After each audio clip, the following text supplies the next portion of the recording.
Hello बच्चों, online study के YouTube platform पर आपका एक बार फिर से मैं स्वागत करता हूँ। क्लास 12th के लिए फिजिक्स में चैप्टर सेकंड जिसका नाम है गॉस थ्योरम। तो गॉस थ्योरम में कल आप लोगों ने क्लास में गॉस थ्योरम के बारे में पढ़ा।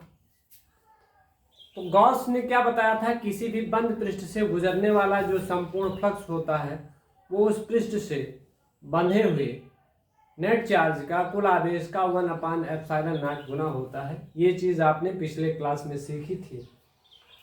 आइए आज स्टडी करते हैं गॉस के नियम के अनुप्रयोग, एप्लीकेशंस ऑफ गॉस लॉ। तो गॉस के नियम के अनुप्रयोग क्या क्या है, इसका कैसे हम यूज कर सकते हैं, इस बारे में आपको बताने जा रहे हैं बच्चों। तो गॉस के नियम का जो फर्स्ट एप्लीकेशन है, पहला अनुप्रयोग है, जो फर्स्ट एप्लीकेशन है बच्चों, उसको देखें आप लोग। इसमें जो फर्स्ट एप्लीकेशन है आपका वो है अनंत लंबाई के एक सीधे तार के कारण वैद्युत क्षेत्र की तीव्रता। मेरे पास एक वायर है इनफाइनाइट लेंथ का एक वायर है। तो उस वायर के कारण कुछ डिस्टेंस पर हमको intensity of electric field find out करना है। तो इसके लिए क्या करेंगे बच्चों, गॉस का नियम लगाने से पहले सबसे जो महत्वपूर्ण बात है वो ये है कि कोई भी वस्तु लेंगे, अगर चाहे हमने तार ले लिया, तो क्या करेंगे, उसके आसपास एक गॉसियन पृष्ठ की कल्पना करना पड़ेगा, एक गॉसियन सरफेस लेना पड़ेगा, तभी इस एप्लीकेशन का हम यूज कर सकते हैं। क्योंकि गॉस का जो नियम है बच्चों वो बंद पृष्ठ के लिए लागू होता है, ये ओपन सरफेस के लिए नहीं, ये ओपन सरफेस के लिए लागू नहीं होता है, ये सिर्फ क्लोज्ड सरफेस के लिए लागू होता है। तो हमें सरफेस को इनक्लोज्ड करना जरूरी होता है, ये बात आपको ध्यान देनी है। तो यहाँ एक सीधा तार है, सीधा वायर है, तो वायर के कारण हमको इंटेंसिटी ऑफ इलेक्ट्रिक फील्ड निकालना है। तो उसके लिए हमें इसके चारों ओर एक गॉसियन सरफेस लेना पड़ेगा। अब गॉसियन सरफेस क्या होता है, गॉसियन सरफेस एक काल्पनिक पृष्ठ होता है, इमेजिनरी सरफेस होता है, ऐसा कुछ होता नहीं है, बट हमको इसको कंसीडर करना पड़ता है। गॉस का लॉ यूज करने के लिए हमें कंसीडर करना पड़ता है। तो आइए यहाँ पर देखते हैं, यहाँ पर क्या है, एक वायर है, एक सीधा तार है, इनफाइनाइट लेंथ का है, अनंत लंबाई का है। तो इस अनंत लंबाई के सीधे तार के कारण हमको इंटेंसिटी ऑफ इलेक्ट्रिक फील्ड निकालना है। तो इसके लिए क्या करना पड़ेगा, इस वायर के अराउंड हमको एक इनक्लोज्ड सरफेस, एक बंद पृष्ठ लेना पड़ेगा। आइए आपको एक एग्जांपल बताते हैं, बहुत बढ़िया एग्जांपल। देखिए, जैसे मेरे हाथ में क्या है, देखिए ये बेलन है, सिलेंडर है। तो अब ये जो है, ये इसको देखिए, इसको आप जो है, इसको, ये वायर है, इसको सपोज कर लीजिए ये वायर है, आर पार एक वायर चला गया है, तार चला गया है, और इसके चारों ओर क्या है, एक बेलनाकार पृष्ठ है, ये सिलिंड्रिकल सरफेस है। तो इस सिलिंड्रिकल सरफेस के भीतर ये वायर ऐसे चला गया है इनफाइनाइट लेंथ का। तो गॉस का नियम लगाते समय, जैसे हमने एक अनंत लंबाई का तार लिया, तो इसके चारों ओर, इसके अराउंड हमको एक क्लोज्ड सरफेस लेना पड़ेगा, बंद पृष्ठ लेना पड़ेगा। तो ये बंद पृष्ठ हमने ले लिया। अब ये हमारा वायर है। अब वायर पर क्या है बच्चों, इस पर जो है, जो चार्ज है, आवेश है, देखिए ये जो पॉजिटिव चार्ज है इसी वायर पर ये इक्वली डिस्ट्रीब्यूट है, इसके सतह पर एक समान रूप से वितरित है, बटा हुआ। देखिए पॉजिटिव चार्ज मैंने आर पार दिखा दिया। तो ये इनफाइनाइट लंबाई का तार हो गया, और इसके चारों ओर ये एक मैंने जो गॉसियन पृष्ठ की कल्पना की, वो ये पृष्ठ है, सरफेस। आई होप आपको इस एग्जाम्पल से बहुत अच्छे से समझ में आया होगा, क्लियर हुआ होगा। आइए टॉपिक को आगे बढ़ाते हैं। तो मैंने यहाँ पर क्या किया बच्चों, एक वायर और इसके चारों ओर अराउंड एक गॉसियन सरफेस ले लिया। तो अब इस गॉसियन सरफेस के भीतर कितना फ्लक्स है, कितना फ्लक्स पास आउट हो रहा है, उसको हम लोग निकालेंगे पहले। तो आइए इसको देखते हैं कैसे निकालेंगे। यहाँ जो गॉसियन सरफेस है, ये जो बेलन आपको नजर आ रहा है, ये गॉसियन सरफेस कहलाता है। तो गॉसियन सरफेस पर दो चीजें आपको दिखेंगी। एक तो ये होगा कि इसका जो है, देखिए पार्श्व वाला भाग, इसके चारों, जैसे देखिए ये मेरे पास क्या है, ये बेलन है, तो इसके दो पार्ट है, एक तो अराउंड वाला है, ये चारों तरफ वाला, तो जो ये पार्ट है इसको जो है क्या कहते हैं, ये वक्राकार भाग है, वक्र सरफेस है, गोल वाला भाग है। और इसके दो पृष्ठ हैं, एक देखिए ऊपर की ओर, एक पृष्ठ ऊपर की ओर है, दूसरा कहाँ है, नीचे की ओर। तो ये टॉप वाला जो पृष्ठ है, ये तो ढक्कन जैसे नजर आ रहे हैं, टॉप वाले पृष्ठ हैं, और एक क्या है, ये वक्राकार पृष्ठ है। तो दोनों पृष्ठ को हमको ध्यान देना है। अब इसमें देख पा रहे हैं जैसे बच्चों, ये इसका जो वक्राकार पृष्ठ है उस पर देखिए, उस पर जो इंटेंसिटी ऑफ इलेक्ट्रिक फील्ड है यानी वैद्युत क्षेत्र की तीव्रता है वो बाहर की ओर है, और इस पर जो एरिया वेक्टर है, जो क्षेत्रफल सदिश है, वो भी बाहर की ओर है। कहने का मतलब ये है कि जो वक्राकार भाग है, जो गोलीय भाग है, उस पर इलेक्ट्रिक फील्ड और एरिया वेक्टर दोनों सेम डायरेक्शन में बाहर की ओर जा रहे हैं। देखिए इलेक्ट्रिक फील्ड भी बाहर की ओर है और एरिया वेक्टर भी बाहर की ओर है। और जो टॉप वाला भाग है, जो ऊपर वाला सतह है, उस पर देखिए, उस पर तो इलेक्ट्रिक फील्ड इधर है और जो एरिया वेक्टर है वो ऊपर जा रहा है। तो यहाँ पर टॉप पार्ट जो है, ऊपर वाला भाग, उस पर जो है ये देखिए एक दूसरे के परपेंडिकुलर है, एक दूसरे के लंबवत है इलेक्ट्रिक फील्ड और एरिया वेक्टर। ये चीज हमको ध्यान देना है। तो आइए अब यहाँ पर निकालते हैं इलेक्ट्रिक फ्लक्स। देखिए यहाँ पर इसका जो वक्राकार भाग है बेलन का, गोल वाला भाग है ये, तो गोल वाले भाग पर देखिए जो फ्लक्स निकलेगा वो कितना निकलेगा।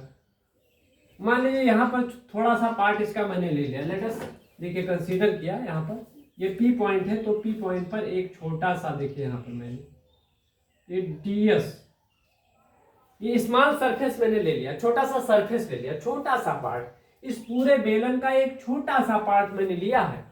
तो उस छोटे से पार्ट से जो फ्लक्स निकलेगा वो कितना होगा, डी फाई।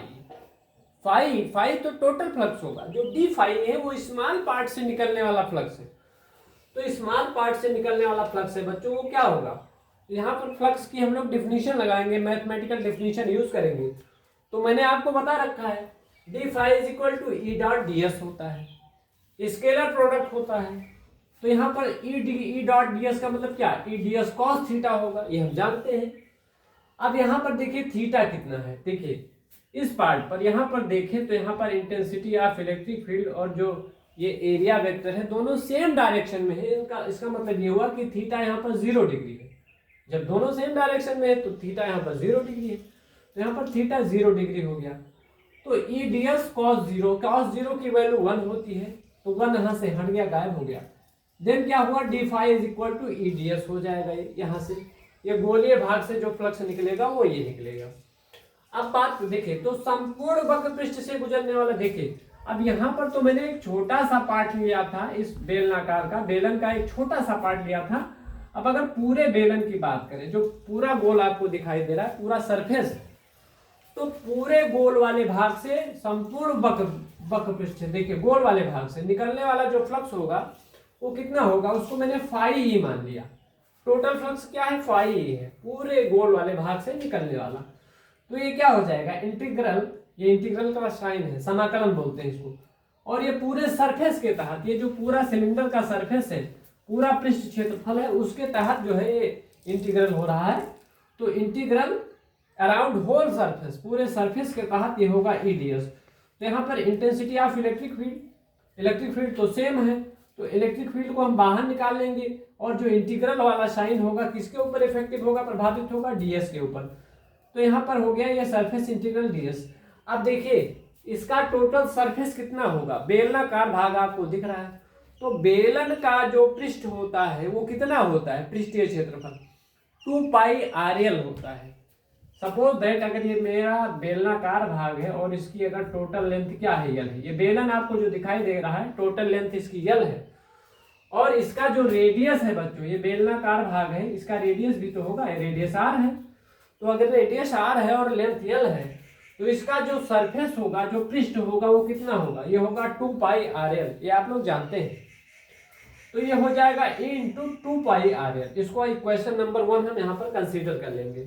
अगेन क्या देखते हैं, अब यहाँ पर जो टॉप भाग दिखाई दे रहा है, ऊपर वाला सतह, वहां पर क्या है, देखिए यहाँ पर ये दोनों एक दूसरे के परपेंडिकुलर है, 90 डिग्री पर है। तो यहाँ से जो फ्लक्स निकलेगा D phi is equal to E D S cos 90, क्योंकि यहाँ देखिए 90 डिग्री बनना है, तो ई डी एस कॉस 90 का मतलब क्या हो गया, 0 हो गया। तो ये टोटल फ्लक्स 0 हो गया, यानी इस वाले सतह से, ऊपर वाले सतह से जो फ्लक्स निकलेगा वो कितना निकलेगा, वो 0, कोई फ्लक्स ही नहीं निकलेगा। तो अब देखिए अब यहाँ पर क्या करेंगे, यहाँ पर गॉस के नियम का यूज करेंगे, क्योंकि उसका एप्लीकेशन है तो यूज करेंगे। तो गॉस का प्रमेय क्या कहता है, गॉस लॉ क्या कहता है, आपने पढ़ रखा है, phi is equal to Q upon epsilon naught होता है। तो अब यहाँ पर इक्वेशन नंबर आप 2 देखिए और यहाँ पर इक्वेशन नंबर 1 देखिए, ये भी फाई है और ये भी फाई है, दोनों फ्लक्स ही हैं। तो अब दोनों इक्वेशन क्या का कंपेयर करते हैं, कंपेयर करेंगे, कंपेयरिंग इक्वेशन 1 एंड 2, देखिए 1 और 2 को कंपेयर करते हैं तो दोनों क्या हो जाएंगे, ये जो है इसके इक्वल हो जाएगा, दोनों के राइट साइड इक्वल हो जाएंगे। तो जब कंपेयर पर दोनों इक्वल हो गए और हमको इंटेंसिटी ऑफ इलेक्ट्रिक फील्ड निकालना है, देखिए यहाँ पर क्या दिख रहा है, वैद्युत क्षेत्र की तीव्रता, इंटेंसिटी ऑफ इलेक्ट्रिक फील्ड, तो यहाँ से E इज इक्वल टू क्या होगा, Q upon 4 pi epsilon not, ये देखिए इतना हो गया। अब थोड़ा सा और ध्यान देना है, जो इंपॉर्टेंट चीज है आपको पहले बताया जा चुका है कि चूंकि ये कोई वायर लिया गया है तो वायर की लेंथ है, लंबाई है, तो इस पर जो रेखीय आवेश घनत्व होगा, रेखीय आवेश घनत्व की यहाँ पर डिफिनीशन लगाएंगे बच्चों, lambda lambda lambda is equal to Q by L, किसी भी लंबाई पर उपस्थित जो आवेश होता है वही रेखीय आवेश घनत्व होता है। देन यहाँ से क्यू की वैल्यू कितनी निकलेगी, Q is equal to lambda L निकलेगा। तो अब क्या करेंगे बच्चों, यहाँ पर जैसे आपको क्यू दिख रहा है तो क्यू के जगह ये देखिए लैम्डा एल हम पुट कर सकते हैं, तो क्यू के जगह मैंने लैम्डा एल पुट कर दिया और देखिए यल और यल, देखिए ऊपर लैम्डा एल हो गया, नीचे भी यल है, तो यल और यल क्या हो गया, ये कैंसिल्ड हो गया। तो यल और यल जब कैंसिल्ड हो गया तो ये कितना शेष बचा, lambda upon 2 pi R L, 2 pi R epsilon not.